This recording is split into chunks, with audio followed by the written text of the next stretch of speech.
What is going on, guys? Marcus here with the Reformation Woodshop, and in today's video I'm going to be making a Lego table. And not just any Lego table, I'm going to make the best Lego table you've ever seen in your whole life. Okay, that's probably up for interpretation, but it does make for a good catchy thumbnail and clickbait title. In all seriousness, I have scoured the internet looking for inspiration for Lego table design, and I can't really find a lot of things that I like. I see a lot of LED lights and flip top tables, and I don't want any of that. I want a Lego table that looks like it's made from Legos.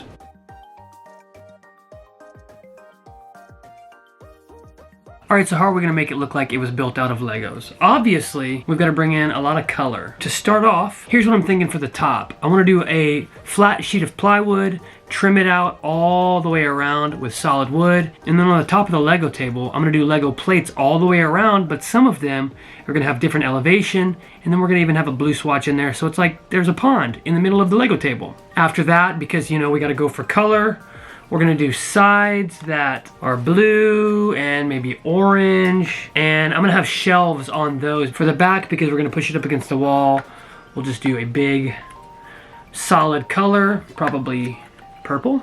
And then for the front face, this is where it gets fancy and beautiful and tricky. So we're gonna have drawers that'll actually have studs on them, and this front piece that's gonna frame out everything in yellow will also have studs, and it'll make it look like this is the front of your build, aka the build where the studs pop straight forward. All right, so with this in mind, let's get to cutting some plywood.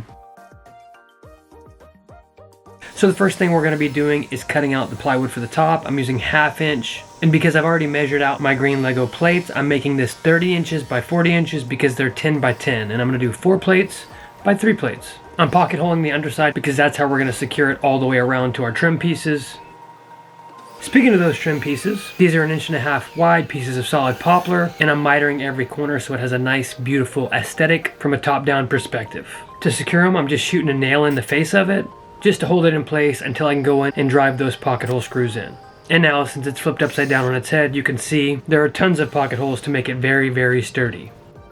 After we've done our top, which is our gray Lego piece, we're gonna move on to our sides, which are our orange and light blue faces. I'm just cutting them out of 2-inch poplar, and these sides are just under 30 inches because if you remember right, the side of our top is 30 inches deep. After that, we're gonna rip the piece that's gonna make up our back, and that's gonna be our 40-inch stretch by 24 inches tall, which is gonna be the overall height of the table. We're gonna take that piece, take the frames that we already made, glue and staple them into that back piece, and then finally, you'll start to see a table forming.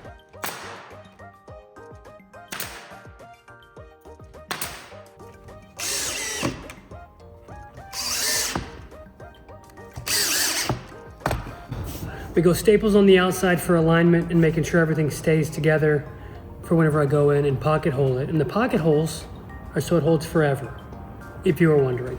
Here's my body. Here's my top.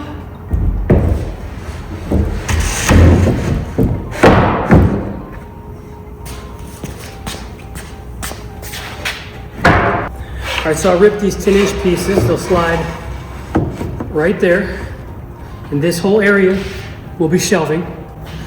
I've got pocket holes on the inside here because there's going to be a piece of face frame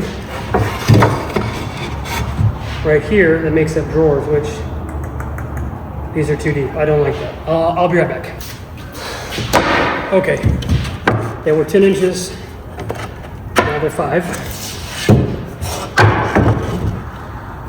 Way better, bigger drawers, shallower space here. We don't need a whole lot of space to store stuff, so this is good. I've been trying to figure out how I was going to top last year, where I made a dollhouse for my daughter, and I've got a video covering that if you want to see that. I think this might come close. I'm not too sure. It leaves a little bit more open to creativity on their own end. The dollhouse, I got to be creative. This is just a table where they can build, so we'll see if they like it. Now it's time to rip the material that's going to make up the frame for the drawers. Just like the sides of this cabinet, it's going to be that 2-inch poplar material. And same process as before, we're pocket holing it together. And with this one, we're going to pocket hole it straight into that plywood filler piece. So you'll see here off camera, I cut a little bit more plywood, and I inserted it as a way to close off that shelf area, and now I'm just going to add the decks that'll make up the shelves.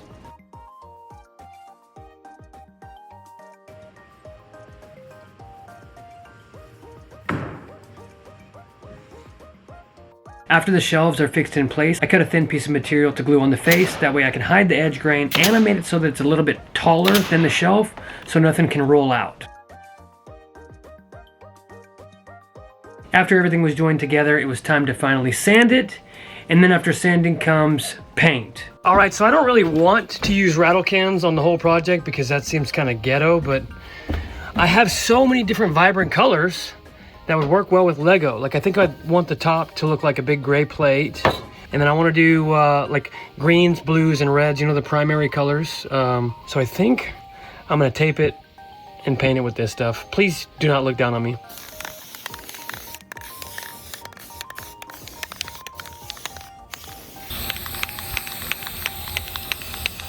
This can is miserable. It sucks.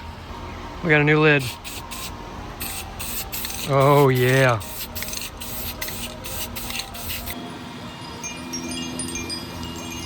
Beautiful. At this point of the video, if you're enjoying the content, just hit the subscribe button. I don't make the rules, I just enforce them.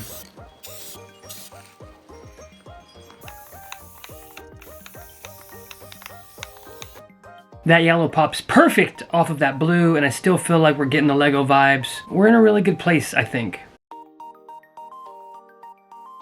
Now to take a break from painting, we're gonna move on to the drawers. Not only are these boys massive, I'm adding all kinds of custom dividers inside of them. That way each individual brick can be stored in its own place, by color or size or shape or whatever. After that, it's time to work on the drawer faces, and all it is a flat slab of poplar. And because I think any kind of hardware would ruin the immersion, I'm just cutting a finger groove on top so you can grab it to open your drawer. After making these drawers, obviously you gotta make sure that they fit, and the best way to do that is to look as dapper as possible while doing that, so this is what I'm doing.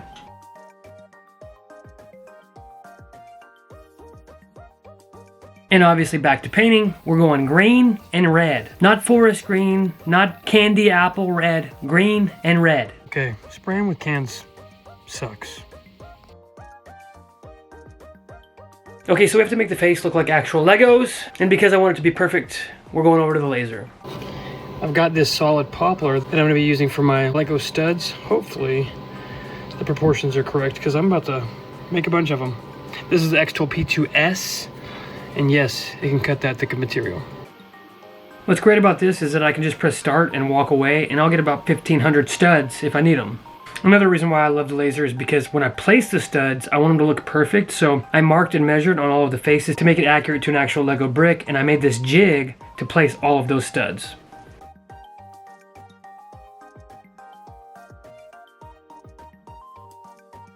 After all the studs are on, I secured the faces to the drawers, put them back into the cabinet, and now it's time for all the little finishing touches. Alright, so the body of our cabinet is completely done. Now we need to get all the plates on the top on the cabinet, and all of our Legos in all of the drawers. I cut out some pieces of plywood that are gonna sit on the top, and then Lego plates will sit on them. That way it looks like the terrain is elevated a little bit. I'm gonna spray paint the sides of them brown. After I've screwed in my extra plywood pieces that make the terrain a little bit higher, I take CA glue and glue these plates down to the top. After that came the tedious task of sorting Legos, and then the grand reveal. Just a reminder of what we were working from.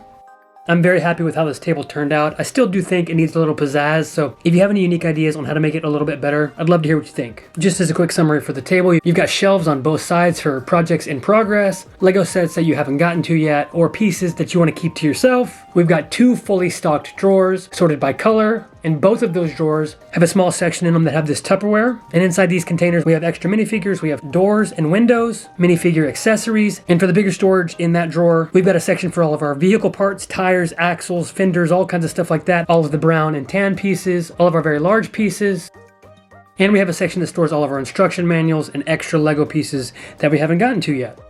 Like, you know, Kobe Bryant.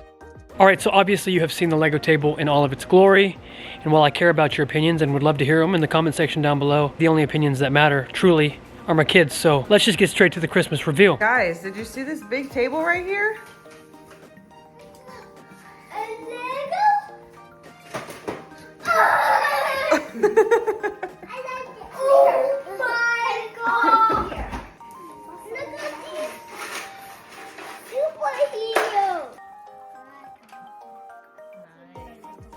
If you're wondering if you should make your kids a Lego table, and this video hasn't already answered that question, I'll tell you straight up, the answer is yes. My kids have already spent hours at this table.